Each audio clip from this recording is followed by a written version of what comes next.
দেখো আজকে আমরা চলে এসেছি আমার বরের মামা বাড়িতে। এখানে গোবিন্দ ঠাকুরের পুজো হয়। আর এই দেখো মন্দির, আর এখানে ঠাকুরের প্রসাদ খাওয়ানো হচ্ছে। তো আমরা ওখানে একটু প্রসাদ খেয়ে নিলাম, ভাত সবজি টবজি পায়েস টায়েস দিয়ে সব কিন্তু প্রসাদ আমরা খেয়ে নিয়েছি। আর এর পাশেই কিন্তু মহাদেবের মন্দির। আর এই দেখো আমাদের এখানে গাড়িটা কিন্তু দাঁড়িয়ে রেখেছি। আর এই দেখো দাদাভাই কিন্তু আমাদেরকে খেতে দিচ্ছিল, দাদাভাই ওখানটাতে দাঁড়িয়ে রয়েছে। এই দেখো এটা পুরো মানে সামনে যে মন্দিরটা রয়েছে ওইখানে সামনে সব বাড়িগুলো রয়েছে। আর এখানটা পুরো কিন্তু ফাঁকা জায়গা, বেশ সুন্দর। আর আমরা ওই মন্দিরের নিচটাতেই কিন্তু খাওয়া দাওয়াটা করে নিলাম। তো আমরা ভাবলাম যে খাওয়া দাওয়া হয়ে গেছে, এরপর চলো মামা বাড়িতে যেয়ে একটা যে আম গাছ আছে আমাদের, সেই আম গাছ থেকে কিছু আম পেড়ে নিয়ে আসি।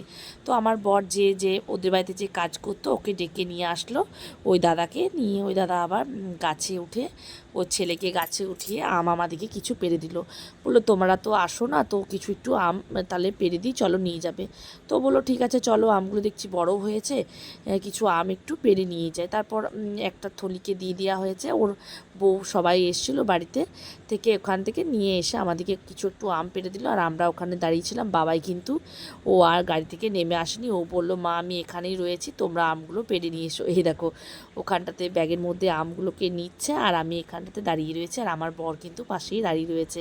প্রচুর আম ধরেছে দেখছি, চলো আমগুলো কিছু একটু পেড়ে নিই।